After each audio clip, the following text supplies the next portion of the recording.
Kaufman Corner Podcast is back at it here on a Sunday. If you're catching us later on the podcast, remember you can be a part of the stream, part of the conversation each and every Sunday at 10 p.m.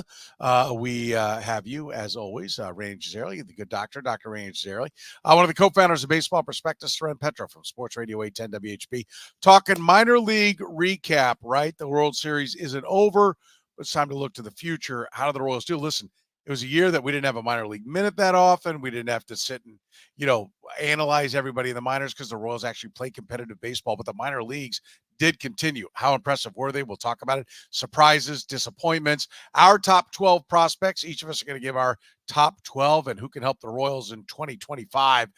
We are talking about it right now here on the Kaufman Corner Podcast. This is the Kaufman Corner Podcast, the most in-depth analysis of the Kansas City Royals, breaking down the Royals like no one else can. Kaufman Corner is hosted by Rany Jazayerli and Soren Petro. Rany is a co-founder of Baseball Prospectus, author of Rany on the Royals, and former columnist for Grantland, The Ringer, and The Athletic. Soren is the award-winning afternoon drive host of the program on Sports Radio 810 WHB in Kansas City. Kaufman Corner is proudly brought to you by Gann Asphalt and Concrete, Kansas City's nationally recognized full-service paving and pavement maintenance contractor, making parking lot problems disappear in Kansas City since 1994. Free consultations, no commissions, in-house crews, and every project comes with a written warranty. Find them online at GannAsphalt.com or call 816-484-3338. Gann Asphalt and Concrete, one contractor, all things parking lot. Now, here are your hosts, Rany Jazayerli and Soren Petro. K-Dog, thank you. We do appreciate it. Curtis Seabolt issuing the beginning of yet another edition of the Kaufman Corner Podcast. Rany, let's talk about the minor leagues. First of all, let's just take a moment to recognize and appreciate that we did not have to make our sole focus, or at least the sole purpose of optimism was not the Royals minor leagues this past season. Like it's kind of nice at the minor leagues. This is what I think real big league clubs are. The minor leagues were a little bit of an afterthought this year for the Kansas City Royals. You're muted. Just FYI. That mute button is. Yes, I did. Yep. The cough button was on. Yeah.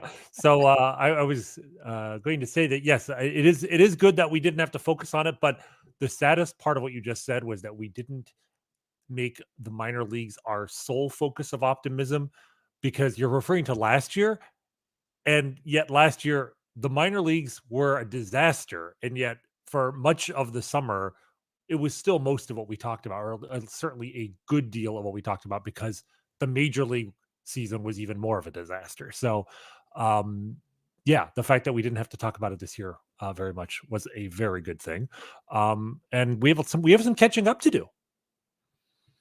I agree. I mean, minor league minute, we were ticking off a guy, but we had so many different topics about the club that was actually contending. We didn't get to do all our minor league minutes. So now we're sitting here in a position where we're trying to be like, okay, what do we got? And first of all, what did you learn from the review? We each did a deep dive of the minor leagues. What was the biggest takeaway for you from what you gathered from it? The biggest takeaway, I think, is that while I think the system is deeper than it was last year in terms of the number of guys who you say, this guy might be something interesting in 2 or 3 years, it really wasn't as much better as I hoped. I mean, last year it was about as bad as it could be, and it's better, but it's better in a dead cat bounce sort of way. It's better in a regression to the mean sort of way, right? And it's better in a, well, you had the 6th pick in the draft, you were adding to the farm system sort of way. I'm not sure how much better it is beyond that. And that, like, the reason why I am skeptical of the Royals' ability to repeat what they did this year in 2025, my number one concern is simply that there's not much help coming from the farm system next year. We'll talk about specifically what's major league ready down there, but it was a disappointment, and it's more than made up for by what we saw at the major league level, but we can't deny that the breakouts we were hoping for, we talked about this last week on our hot take predictions, where I said we'll have 4 top 100 prospects, and that fizzled out. There really nobody broke through as like a newly elite prospect. The only newly elite prospect in the system is Jack Caglione, who was drafted. So that was my takeaway. Yeah, and I think that's a fair takeaway, to be honest with you, because but I think and I agree with you that like we're sitting here and we're like, okay, they added another high draft pick. At least I'll spin it slightly more positively. Blake Mitchell was kind of an enigma last year, right? Mm-hmm. He walked a bunch, he struck out a bunch, he didn't hit it all. And so it's like, well, he can take a walk was about all we had. Right. We now have some validation that he looks like a real baseball player, right? And not just, like and because there was a bit of a wonderment of, we know all the questions about taking prep catchers and all that kind of stuff. We talked that to death when they drafted him. But when you then start to see him, is he a guy that like, did they just go get a guy who's like just trying to walk above everything else, right? Like, so we at least feel like he's a real baseball player. He may never be anything. He may be a backup catcher only in the big leagues. He may not even get to the big leagues, but we at least feel like he's a real player. So I think there's something there to that. Caglione, they took power, right? That's something that's new. The approach is new. That stood out to me that they're looking for power. But I think we'd be remiss if we didn't point out that Daniel Lynch was by a lot of people largely given up as, lost for dead. Mm-hmm. And he came in and he produced, right? Chris Bubich, I know it had some cups of coffee at the big leagues, but really he was still much more a minor leaguer than he was a big leaguer. And he ended up being a key part of their bullpen. Alec Marsh, we'd seen a glimpse of, right? But nobody thought he could really be the fifth man in a rotation on a playoff roster. Mm-hmm. He was. So I agree with you. It looks similar to last year, but can we agree? Let's because like the first thing we want to do is review the 24 minor leagues, and I think the 24 minor leagues is somewhat a review of how the 23 minor leagues did, and I think that we could agree that what the Royals got in 24 for the minor leagues exceeded our expectations of what we thought they would get. Would you agree with that statement? Yes, absolutely. And that's why when I say, repeating what they did this year at the major league level next year may be a more impressive trick, because if they do it again, like the success that they had this year was largely the result, not largely, but certainly partly the result of taking guys who were in the system already and who there was some considerable skepticism about, like you said, Daniel Lynch and Chris Bubich, at the top of that list with Alec Marsh. But even, a Michael Massey who had shown flashes, but could he, was the power for real? There were guys in the system that, or Freddie Fermin, was he a complete fluke in 2023 and came back out in 2024? And even with his, September, still ended up having a very good year statistically. They proved they could take guys who weren't elite prospects or whose prospect luster had disappeared and turn them into good Major League Baseball players. So if they have another good year, and it may have been a fluke, but if they do it again next year with what they have in the system right now, that probably means that some of the guys that maybe we're going to talk about here in a moment, or maybe even guys who are not in our top 12, will have emerged as, contributors at a major league level that we didn't anticipate, which will, I think, show the Royals have now a consistent pattern of taking, particularly pitchers, who are not heralded, and turning them into good major league talent. The sort of thing you see with like the Guardians and the Rays and the Dodgers, taking guys you've never heard of, right, and making them valuable members of their bullpen or potentially even like starting pitchers. So the number one reason for optimism with the farm system is that based on what the Royals did this year, the farm system may be better than it looks by any statistical method you could use right now. Like as unimpressive as the numbers are, they've already shown us one time that the numbers may be underestimating the system. I hope they do it again next year, and then we'll start to believe that this is actually a real phenomenon.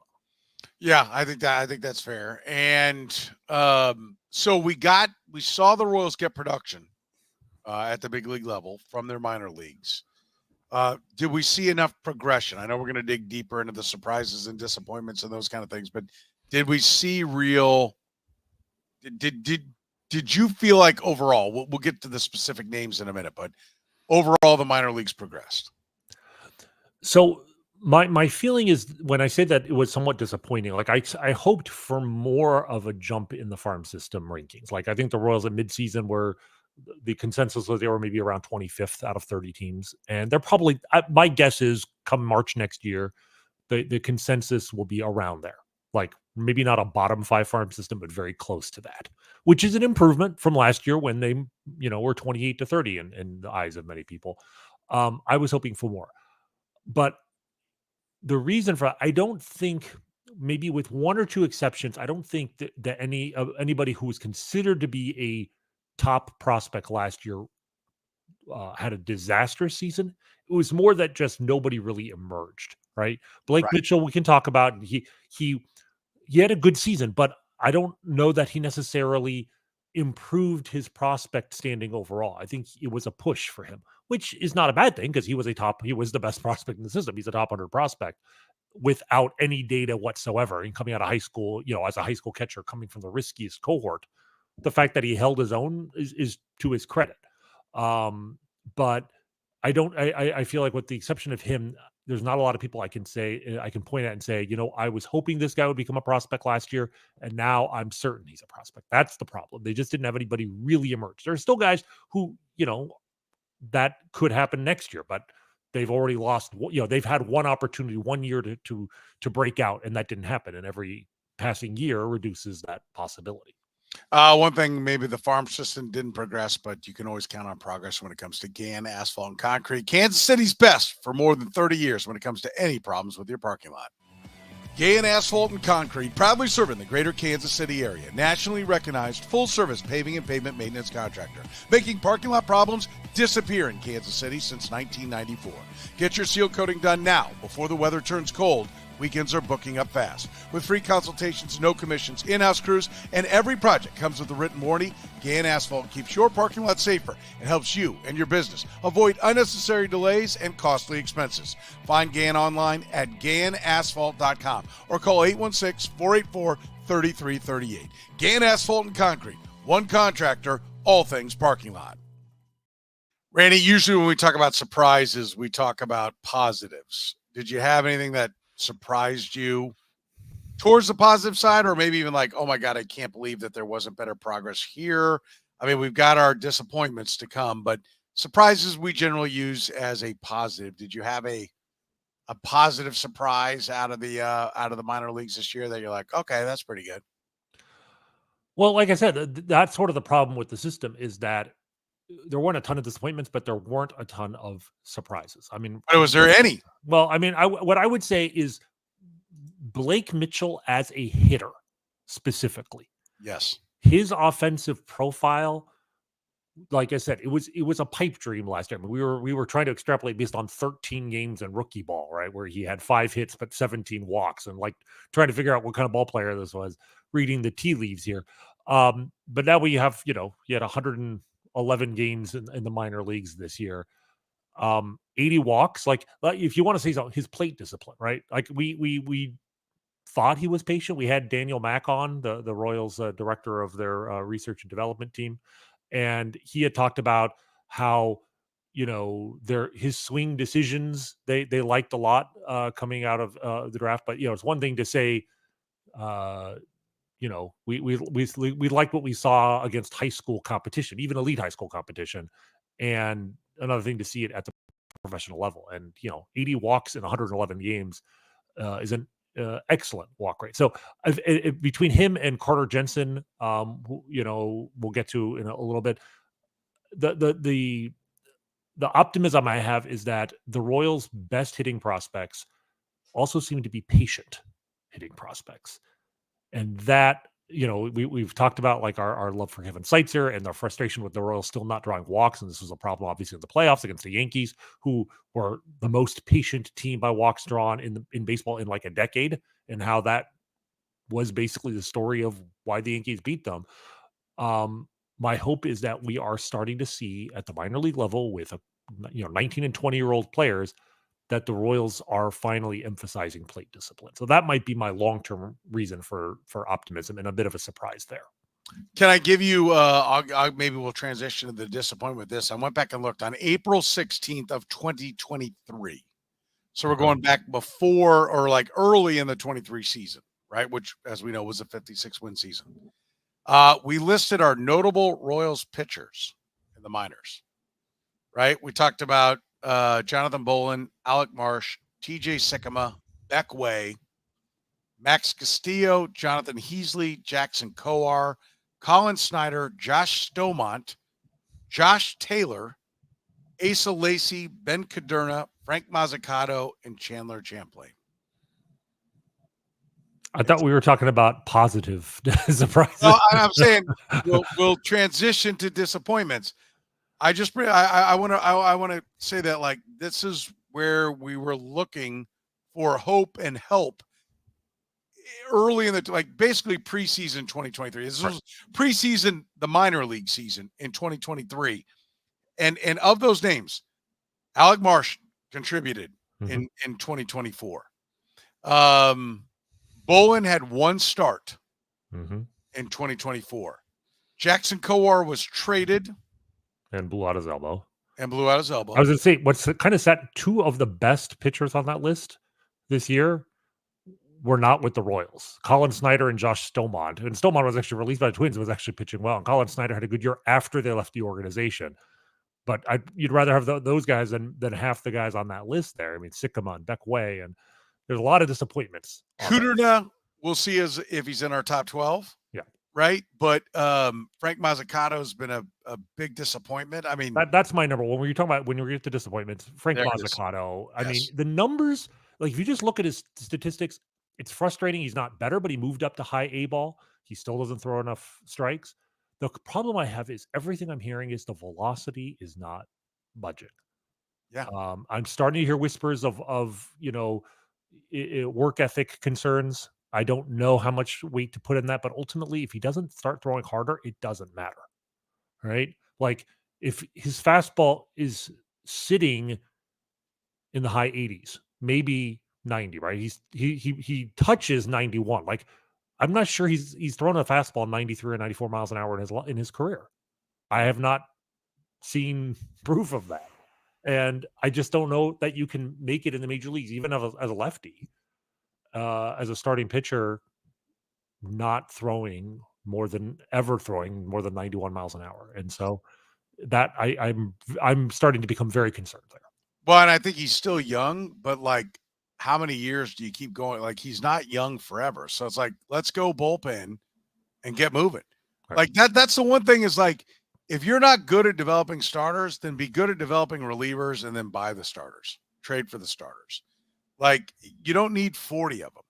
Like the Royals have always, and part of the problem, one of my frustrations, and I think it's still there. Like I don't think it's a riddle JJ Piccolo has solved yet for the big picture on the long term.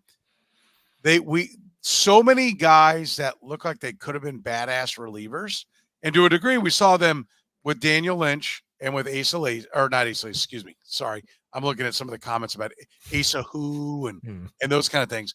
But with Chris Bubich, they moved to the bullpen more so because they solved the big league problem of starters, but they still haven't solved the minor league problem of starters.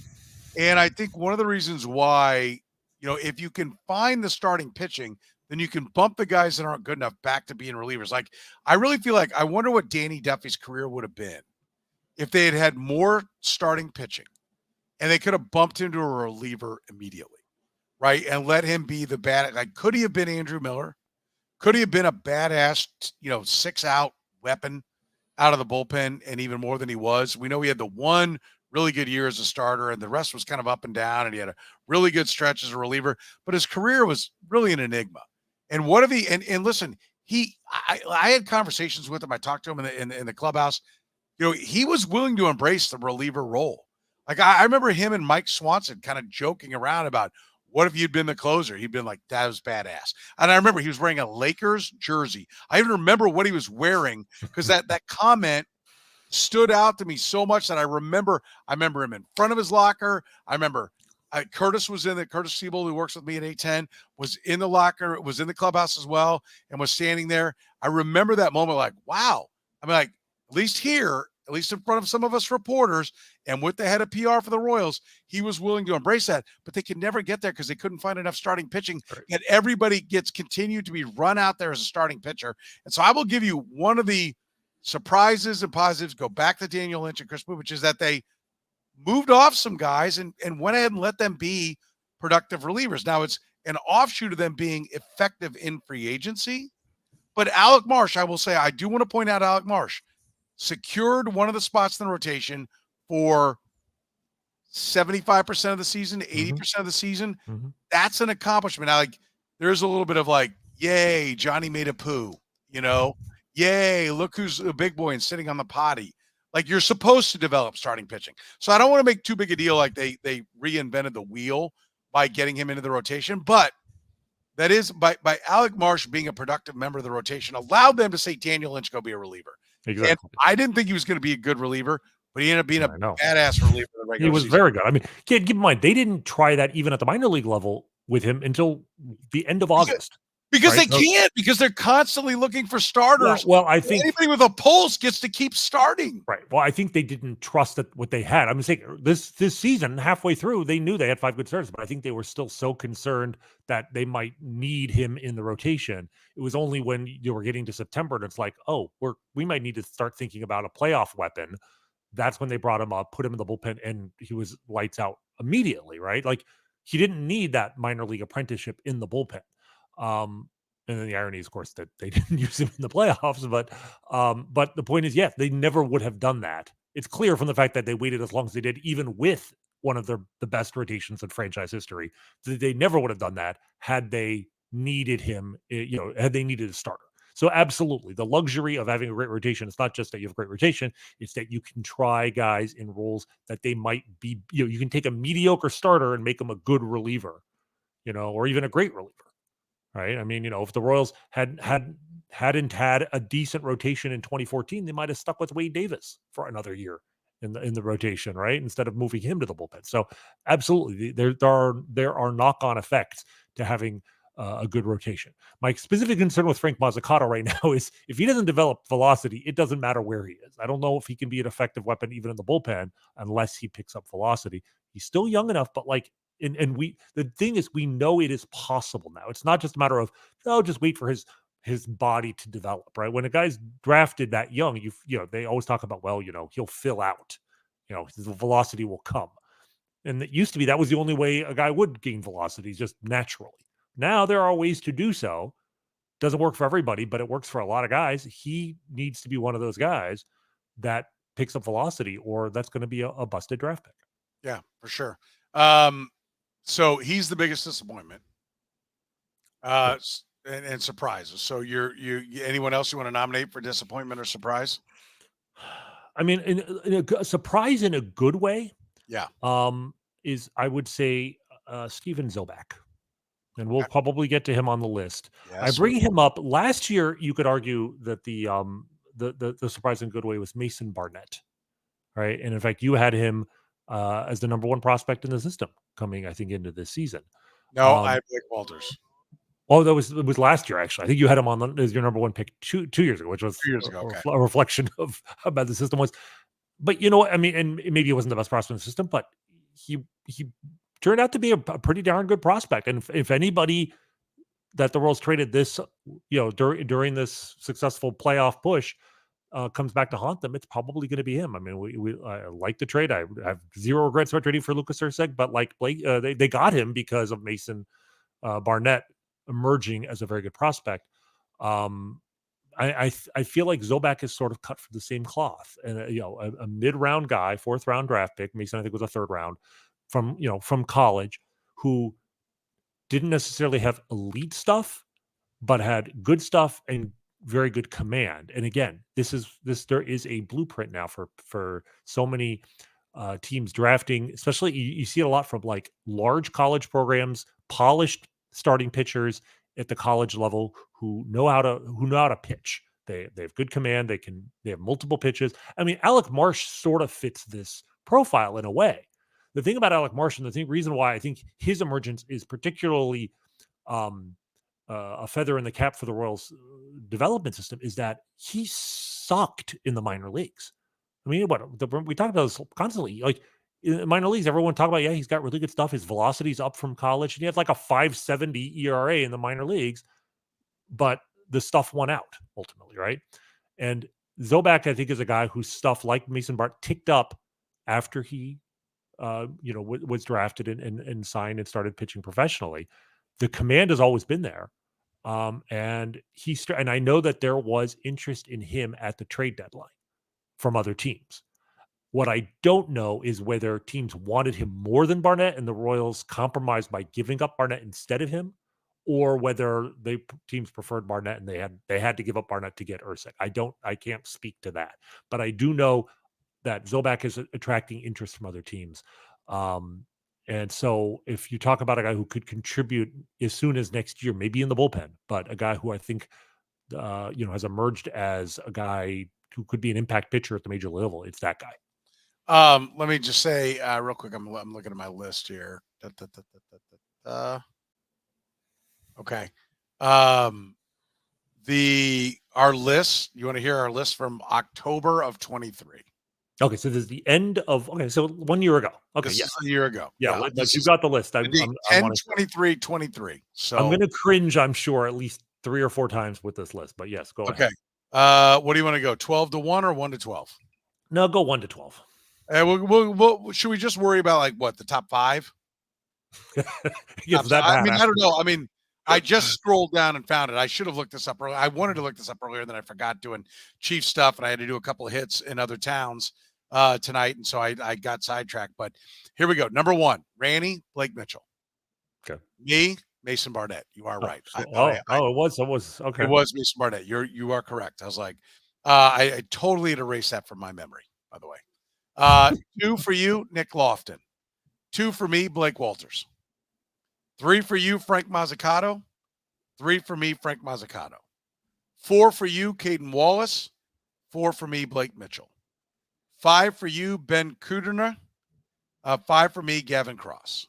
6 for you, Javier Vaz. 6 for me, Austin Charles. 7 for you, Gavin Cross. 7 for me, Tony Ruiz. 8 for you, Mason Barnett. 8 for me, Javier Vaz. 9 for you, Carter Jensen. 9 for me, Rany Cabrera. 10 for you, Ramon Ramirez. 10 for me, Carson Rocafort. 11 for you, Jared Dickey. 11 for me, Caden Wallace. 12 for you, Austin Charles. 12 for me, Carter Jensen. Okay. What actually, I'm kind of, there are some names that have fallen off there.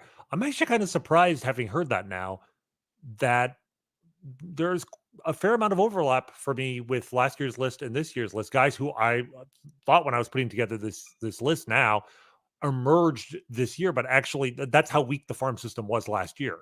That some of those guys were already in the top 10 or top 12, even before they had done much at the professional level, because there were just no other options. So obviously Mazzucato's come way down.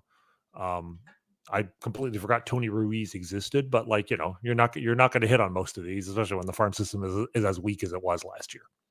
Well, I think we were looking for upside. Yeah, exactly, and that's what it was. Well, that's the thing. Some of my upside picks. Yeah, none of them were that highly ranked nationally. Well, exactly. No, but in some of the upside picks, Ramon Ramirez, Austin Charles, those guys are still they're going to be on my list this year. So, which is again a sign of how weak the system is, but also the fact that they didn't take a step backwards. Maybe they didn't take a big step forwards, but they're still very young and that they have a chance. Yeah. So do we want to get into it? Yeah, let's do it. We'll do it right after we tell you, of course, our friends for 30 years, Gann Asphalt and Concrete has been solving all parking lot problems for anyone here in Kansas. Gann Asphalt and Concrete, proudly serving the greater Kansas City area, nationally recognized full-service paving and pavement maintenance contractor. Parking lot problems, they've been making them disappear in KC since 1994. Don't risk accidents and liability in your parking lot. Get your lot restriped today. A brightly striped lot will cut down on accidents and keep your lot as safe as possible. Find them online at GannAsphalt.com or call 816-484-3338. Gann Asphalt and Concrete. One contractor, all things parking lot. By the way, as a father of a, training driver We've got a 14-year-old with a learner's permit, and we practice parking. The beautiful striped lot on that commercial. If you're catching us via the podcast, you can't see the video. If you're on the stream, you can see the video of the great work that GAN Asphalt and Concrete does. Like nothing chaps my ass more than like trying to teach my child to park and having no stripes. Like, can I just tell you, if nothing else, forget about if your business has got bumper cars going on and you don't care about the liability. If I bring my daughter to your parking lot or let her drive, please stripe it properly so I can teach her to park. That's So Ren, I think I don't know if that's something Gain wants you to say, because now nobody's going to want beautifully striped lines because they don't want 14-year-olds practicing how to drive in their parking lots. Well, she's coming one way or the other. Okay. She's driving all our short drives right now. And Are I'm they like, still okay. letting 14-year-olds get their permit in Kansas? I thought they changed that law. I was 14. Like, people in the rest of the country cannot believe that I was like behind the wheel at age 14. I'm surprised. Maybe in Chicago you don't have it. It's a city thing, but in Kansas, I live on the Kansas side. For people that are listening to us around the country or internationally, we got people in countries all over, a lot of displaced Royals fans and everything. Because of the farming community, they need the kids to drive the trucks and the combines and all that. You can get in at 14, but they've made it like when I was a kid, 14, to and from work or school, wherever you want to go, not wherever you want to go, but anywhere with a licensed driver, and 14 to or from school. Now it's stages. Like you can drive with somebody and you got to do this, you got to do this many hours. Then you go to this next stage, and all that. But the stages still start at 14. Okay. I thought they start at 14. That. Okay. Well, then Jersey, you can't get a license till you're 17. Yeah, most places you can start at 15, but 14. And I mean, I looked, I was this tall and had facial hair at 14. So like nobody knew, nobody knew the guy behind this wheel, That's nice to know, Rany. Yeah. That's great. So would you have a beard? You go goatee? Did you go, just standalone stash? What'd you do? I was too young and immature to know how to shave. So I just like walked around. I remember going to Worlds of Fun. They'll have those guys who like, we'll guess your age, guess your weight, whatever. I think I just turned 16. I went to, if you don't get your age within like 2 years, you win a prize. And the guy thought I was 21. So that was easy pickings right there. I had my mark. I was like, I'll take that. I'll take that gift right there. Thank you very much. By the way, Iowa weighing in 14 as well, to and from school, no problem, by themselves. She can't go to and from by herself yet. I gotta have a kid, but 15 she can. So yeah, trust me, I wet my pants. I'm not gonna lie to you. I mean, like, she's really good, and she takes, much more conservative than her father in how she approaches the driving aspect. But anyway, I digress. Enough about the trials and tribulations of fatherhood. But the other fathers out there, I'm thinking about you guys because I'm experiencing it myself. All right, let's talk a little bit about our top 12. Let's get to it. You want to go 12 to 1? Or do you want to go 1? No, let's go 1 to 12 here. Okay. All right. Let's start with the meat of it. You get the honors. Yes, thank you. Because I've already teased this on Twitter a couple of days ago, but I'm gonna start with a bang. Okay. Well, I mean, given that you had Mason Barnett number 1 last year, maybe not as much of a thing as that, but my number 1 prospect in the Royals farm system is Carter Jensen. Okay. And the reason why I ultimately decided I had to go with Carter Jensen was that the more I looked at him and the more I looked at Blake Mitchell side by side, the more I realized, they're incredibly similar ball players.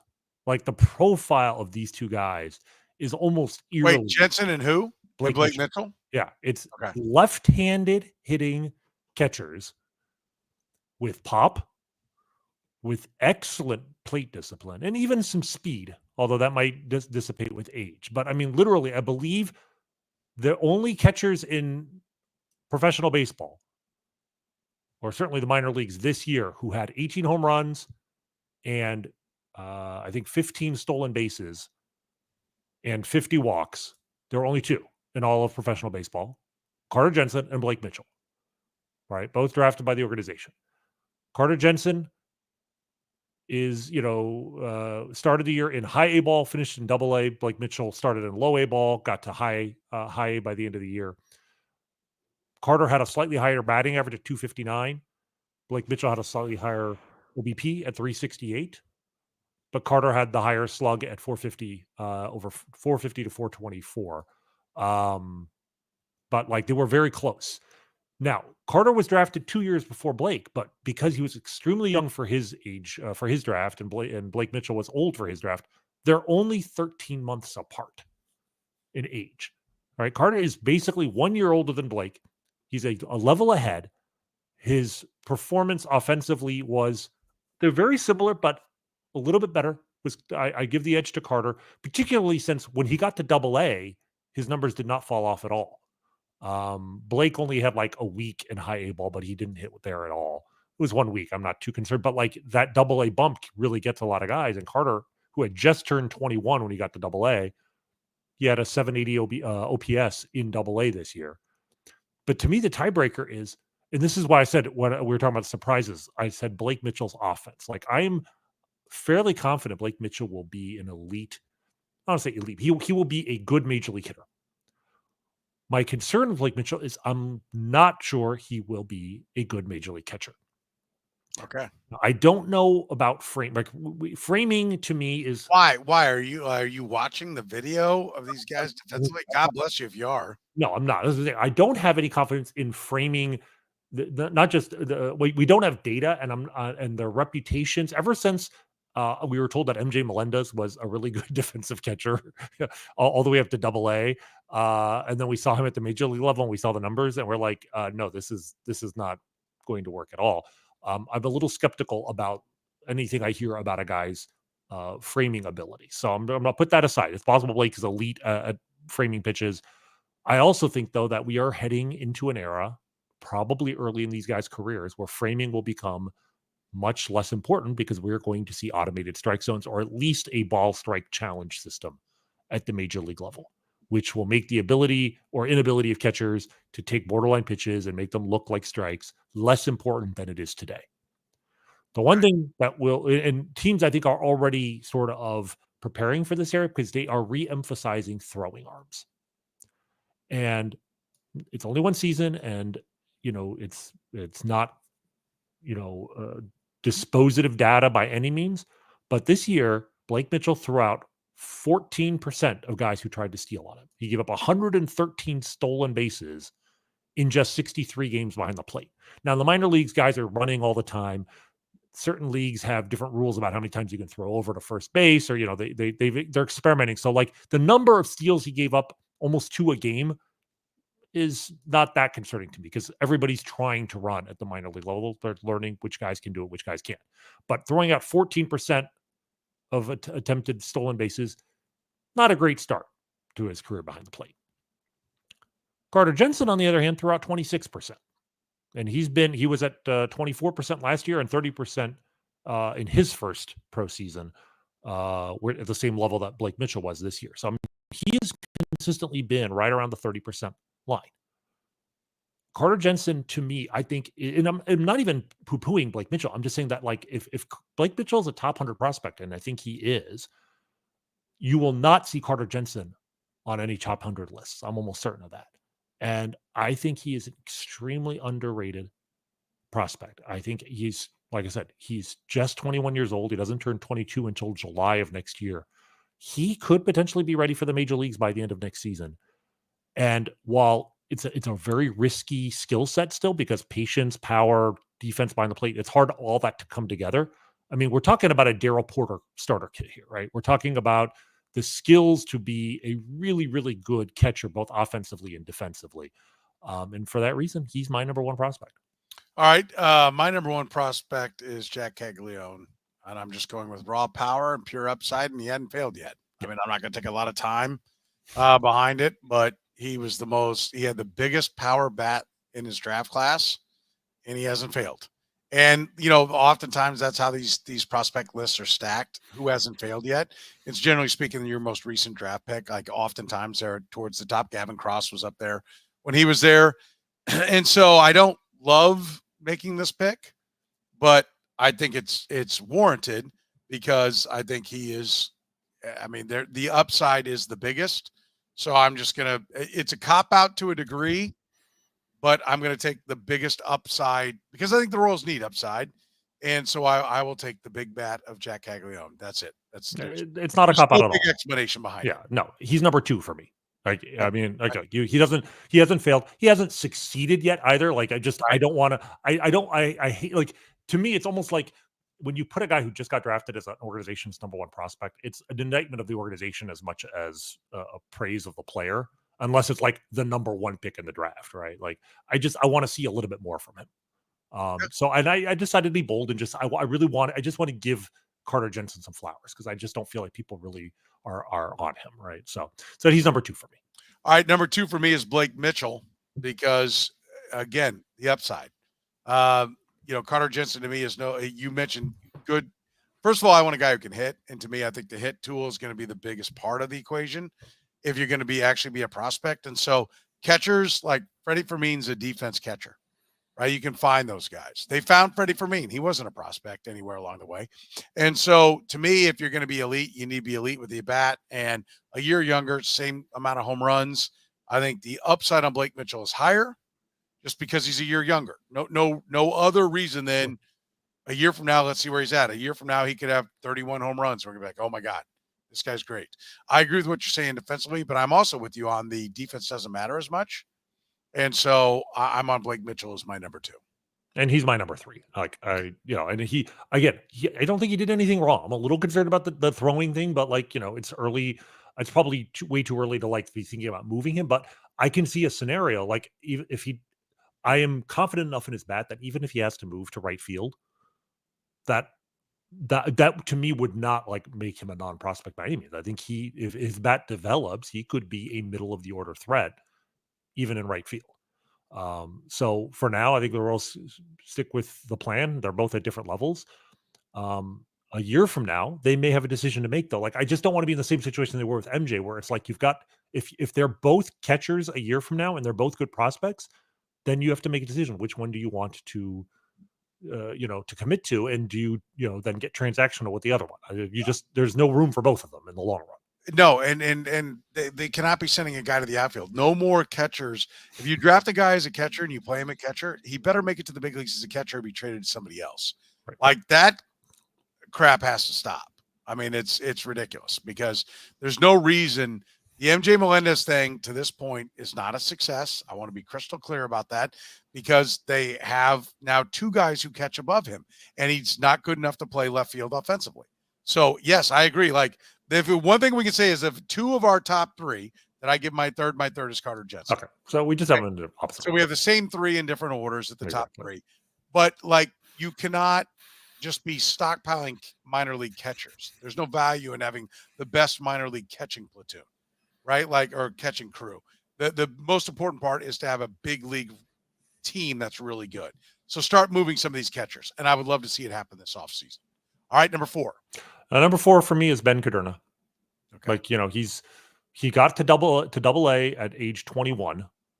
His strikeout and walk rates were exactly the same in double A as they were in A ball. He struck out just over a batter an inning. His walk rate's too high. It's around 4 per 9 innings.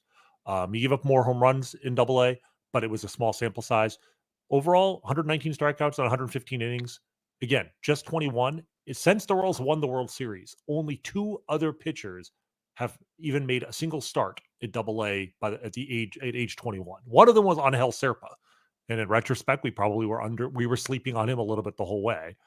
And the other one was Foster Griffin, who has not yet made it really in the majors, but has been a stud for the Yomiuri Giants in Japan the last 2 years, quietly. So if you're looking for next year's Eric Fetty, it might be that guy. But the point is, just getting to double A at 21 is impressive. There's still a chance that he will be a mid-rotation starter for the Royals in 3 years. Okay, you ready to pull the pin and lob a grenade? Go for it. Austin Charles. That's not a grenade. That's a BB gun, man. I got him. We're coming up on him with me too. So okay, I've got Austin Charles. He turns. Was he going to turn 20 this November? 21. He'll be 21 next. 21. Month. So he's 20. Going to turn 21 this November. 6'5", shortstop, third baseman, 36 steals, shows the athleticism, shows the speed. And at 6'5", he only had 10 home runs. But if he's got that kind of quick twitch muscle to steal at that height, that kind of length on the bat head speed out at the end, that far away on a 6'5" swing, that like I think the power's going to come. And I've read a lot of people, prognosticators that say like, okay, we think the power is going to come. I don't know if it ever does come, but to me, he's kind of the new modern. We've seen a lot of these 6'5", 6'6", 6'7" infielders, and he's still playing short. I don't think he'll end up at short. Right. He played more third base this year than short, Right. and I think he's starting to move that way. But like everything you're saying is exactly why I have him, I think, sixth on my list. Okay. He is the height, like the size, the speed, and 10 home runs is not a ton, but it's something at age 20. And then the other thing I'll say is 50 walks. And only 124 strikeouts. Like the strikeout rate was for a guy who's that big and was that raw when he was drafted. He does not, swing and miss at everything. His OBP last year was 290 at low A ball. He went back to low A ball. Okay, but he was very young for the level, so I don't mind that. His OBP this year was 353. Like very quietly, he took a significant step forward offensively. He probably was never going to be a shortstop, but if he can play third base. Let me point out 353 with a 257 batting average. Mm-hmm. Yeah, right. It wasn't 353 off some like ridiculous, batting. Right. A fluky batting average. Right. Exactly. Like a 327 batting average. His batting average still wasn't that great, but the on base percentage was there. So I'm on Austin Charles again. You can tell by my list, I'm swinging for the upside. All right. Number 5 for you. Number 5 for me is Javier Vaz. And not this is the opposite of Austin Charles, not high upside, but like of just a very, very safe player, a guy who's going to have major league career in some capacity. And what I love about this guy is for the second straight year, the plate discipline is just elite. He had more walks than strikeouts for the second straight year in this year, full year in Double-A, 73 walks, 60 strikeouts, a 376 OBP. Last year, he was at 373 between A ball and Double-A. He had 8 home runs for the second straight year, so he has just enough pop to keep defenses honest, right? Like keep pitchers like they can't just like pound the strike zone. Like he will turn on a pitch every now and then, right? He's only 5'6", so that's one of the reasons why he went in the 15th round. He's a really small guy, but like 5'6" is no longer considered an impediment to like having some pop in your bat. And he almost exclusively played second base this year. He played a lot of left field in the past, but the Royals liked him at second base. 89 games there. I can't say how good his range is, but one error in 89 games just speaks to good fundamentals, which at the minor league level is meaningful. He might be more of a trade chip than a future starter for the Royals just because they have Michael Massey at second base. They have Maikel Garcia over at third, but I just feel confident this guy is going to be at the least a good bench player. And there's still a small chance that this guy's like a Stephen Kwan type where he just ends up continuing to hit at every level, puts the barrel of the bat on the ball and can actually be a starting everyday player. And if he can play second base, he doesn't have to hit a ton to be valuable. Okay. I'll take it. All right. You ready for another? Yeah. This one's Ramon Ramirez. I not a reach on my book either. I have him number 9. So 19-year-old catcher in rookie ball. And again, I'm looking for the upside here, but I'm looking for the upside with the new like get on base, right? Not just some raw tool. This isn't who is the big swing and miss home run guy that they gave like $5 million to. Oh, Ciuli. Well, there's several. Ciuli Matias or Eric Pena. There's multiple guys. There's a number of them, right? 265, 379, 459 as a 19-year-old, right? On base. He gets on base. 7 home runs in just 49 games. Speaks to a guy that's got 20 home run power at that level. To me, again, I'm looking for the upside. And again, this is another reason to point out trade a catcher. Like exactly. Have depth. They have a lot of depth. That is probably the deepest position among position players, I think, in the farm system. So yes. I 100% agree. I like Ramon a lot. I had him on my list last year, and he was in the Dominican Summer League. So he came over to America. He's still in complex ball, but that's a big jump. I mean, he had his OPS last year was over 1,000. This year was only 838, but that's fine. I think he did great in that regard. All right, we And- got to cook because, Yeah, as you know, you got to get out of here. So, I'm just so looking yes, at it. I catcher. He is a good prospect. I have him 9th on my list. I have no problem with you having him as high as you do. By the way, Rany and I did not realize I have a hit I got to do with somebody, and my bad. I've taken too long on mine. So here we go. Number 6 is Austin Charles for you, right? Number 6, Austin Charles for me. I've got Noah Cameron. Okay, Noah Cameron. I've got him number 10. Okay. Yep, number 10 on my list.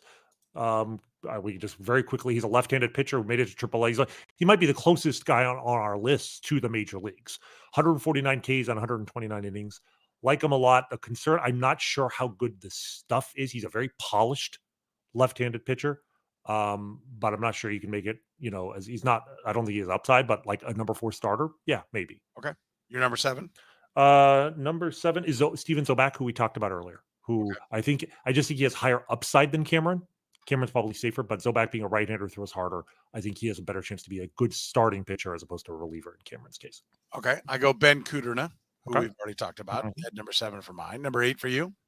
Number 8 for me is the one and only Gavin Cross, who is still a prospect. He's not the guy we thought, but he did bounce back a little bit this year in AA. Just average numbers across the board: 261 batting average, 342 on base, 428 slug.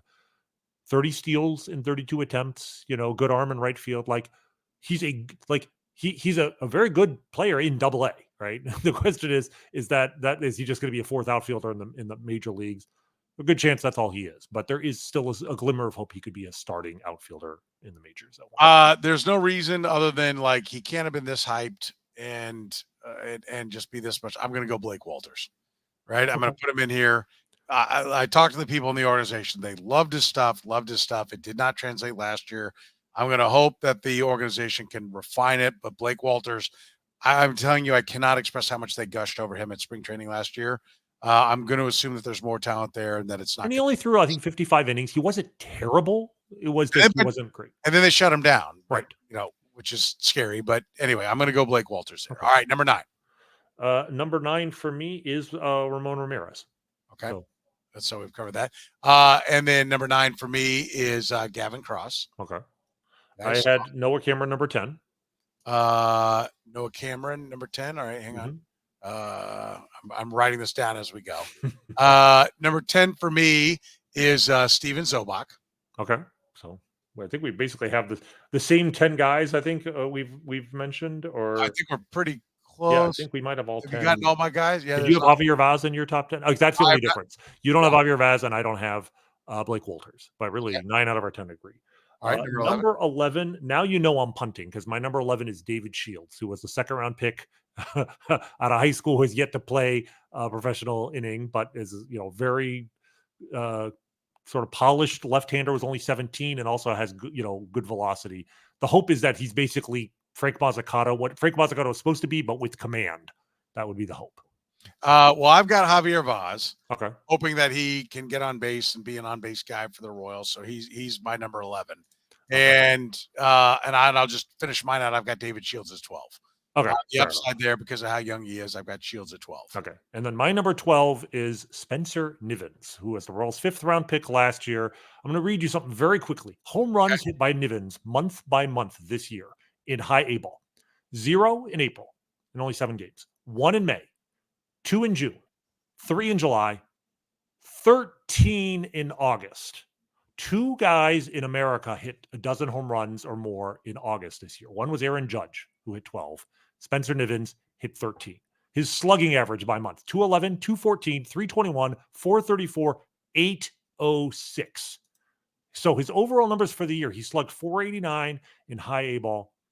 But if something clicked, right, because the season end, they played like 9 games in September, had a 546 slugging. So something clicked with him going into August. I don't know if it's a permanent thing or not, but like that's something worth keeping a very close eye on. Spencer Nivens, if he suddenly has, found something and is a power hitting right fielder, he deserves to be at the bottom of this list. 20 home runs, 22 years old at high A, right? So that's of note, but he needs to progress quickly now if he's going to be the real deal next year. Well, hopefully he definitely progressed in August. He did. Quick cup of coffee at high A and then to double A. and then to AAA and big leagues, if that's 25 and 26, okay, then you got something there. I agree. I have no problem with that selection. Who helps the Royals in 25 real quick? Who helps the Royals? I'm hoping Zobak will, or Cameron. Like, I think you always need more pitching. They're not going to be as healthy as they were this year. To me, those are the main guys. My hope is that Carter Jensen or Jack Caglione will at least be in the discussion for an August call-up. I think both of those guys. So if the Royals find themselves in a pennant race, like unlike this year where they didn't really have a minor league call-up. I mean, Daniel Lynch kind of worked out that way, but you didn't have a prospect that you called up in August to like inject something into the pennant race. I think there might be two candidates for that in Jensen and Jack next year. I'll go Javier Vaz. You know, if he's going to be, and I don't have him as high as you have him, but if you're right and he's the number 5 prospect, then he should be helping this club in 25. Right? Do you agree They with have that? a need. Yeah. I mean, like I said, I'm not sure where he plays right now. Maybe they move him back to left field because God knows we still need corner outfielders. So that's a possibility. Yes. I mean, I would love to see him earn that opportunity. I just see him more as a trade chip right now. But yes, that's a possibility. And I agree with that. And the only thing is that he's back-to-back years in AA says to me that there's somewhat, when you say trade chip, they're building the value to move him. Right? If they were trying to get him to the club, he'd have gone to AAA at some point. And when you hold him at AA, just like I think they moved a number of pitchers that they kind of held back to keep those strikeout numbers high and flip them for people, I think it does appear a little bit like that's what they're doing with Javier Vaz. Like, let's pad the on base, let's pad the homer numbers, present him as a better prospect. But you know, this is the year either he needs to get traded or he needs to hit the big leagues this year. It needs to be a quick stop in AAA into the big leagues. Otherwise, we're looking like utility guy on that. Agreed? Yep. Absolutely. All right. Remember, we're always brought to you here at the Kaufman Corner Podcast by our friends at GAN Asphalt and Concrete, serving the greater Kansas City metro area, nationally recognized full-service paving and pavement maintenance contractor. Parking lot problems, they've been making them disappear since 1994 with free consultations, no commissions, and in-house crews. Every project comes with a written warranty. Why would you call anybody else? They're KC's best. Call 816-484-3338. Find them online at ganasphalt.com. One contractor, all things parking lot. It's GAN Asphalt and Concrete. Rany Jazayerli. I'm Soren Petro saying thank you very much for joining us here on the Kaufman Corner Podcast.